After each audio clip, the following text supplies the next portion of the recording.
This is for all the Filipino onces na hype sa pagbabalik ng K-pop girl group na Twice. Halos yumanig kasi ang Philippine Arena sa Philippine leg ng kanilang This Is For concert tour kagabi. Kasama nila this time ang best girl na si Chaeyoung pero wala naman ang member na si Jonghyun. Nasa frontline ng balitang yan si Laila Chicadora.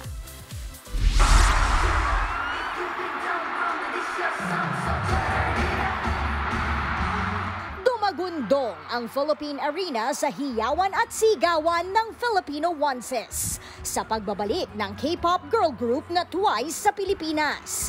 Binuksan ng grupo ang kanilang concert kagabi with their latest single na This Is For, na siya ring title ng kanilang tour. Sulit naman ang experience ng Filipino fans dahil sa 360 setup ng concert.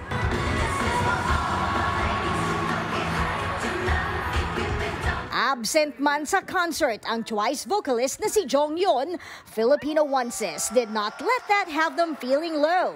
Bawing-bawi naman kasi sa energy ang Twice nang kantahin ang ilan pa nilang hits. Di napigilan ng fans ang hiyawan ng itanghalang pandemic hit nilang I Can't Stop Me.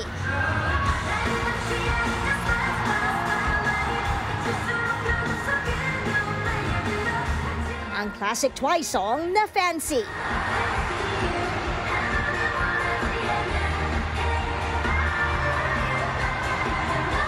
At syempre, kamay sa dibdib para sa famous verse ni Twice leader Gio.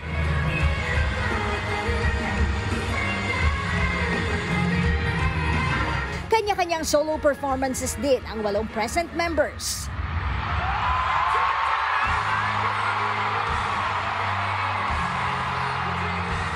Kasama ang solo debut ni Chaeyoung Best Girl na Shoot.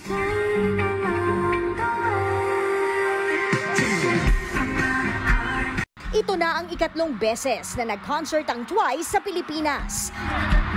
2 taon na makalipas noong huling concert ng grupo sa Philippine Arena. Nagbabalita mula sa frontline, Laila Pangilinan, News 5. Mga kapatid, Nikki de Guzman po.